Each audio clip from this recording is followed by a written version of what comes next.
عمران خان صاحب نے کہا کہ ہم مسلم بلاک بنائیں گے. عمران خان صاحب نے مسلم بلاک کی بات کی, یہ ان کا گناہ ہے. عمران خان صاحب نے آزاد خارجہ پالیسی کی بات کی, یہ ان کا گناہ ہے. میں تو اکثر یہ کہتا ہوں کہ روس صرف بہانہ ہے. جناب چیئرمین صاحب, محترم ایاز صادق صاحب, کہ روس صرف بہانہ ہے, عمران خان نشانہ ہے.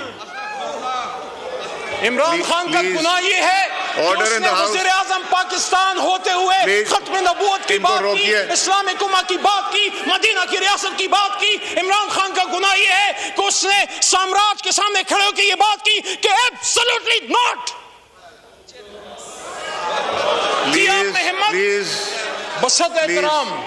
بسط احترام پرویز اشرف صاحب بھی تشریف فرما ہیں, اور میرے خیال میں گیلریز میں سابق وزیر اعظم محترم گیلانی صاحب بھی تشریف فرما ہیں. میرے اپوزیشن لیڈر وہاں پہ رہے, آپ کے ساتھ سینٹ میں نے بڑا کام کیا.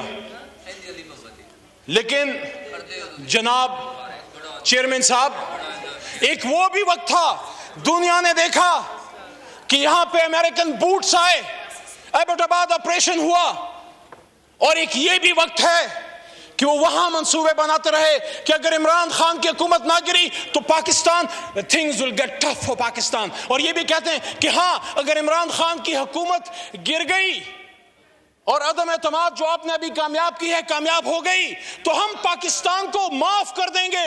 میرے چیئرمین صاحب, اللہ کے 99 ناموں کے نیچے بیٹھ کے ہم ماہ رمضان میں اللہ سے معافی کے خواستگار ہیں, امریکہ سے معافی کے خواستگار نہیں. لیکن پھر بھی آپ جیتے ہیں آج, ہم گریس سے برداشت کریں گے.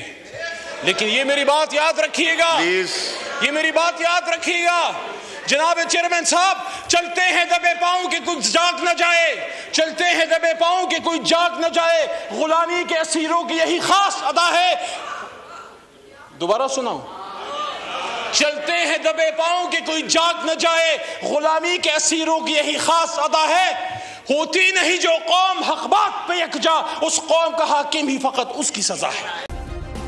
سبسکرائب کریں اور بیل دبائیں تاکہ کوئی خبر رہ نہ جائے.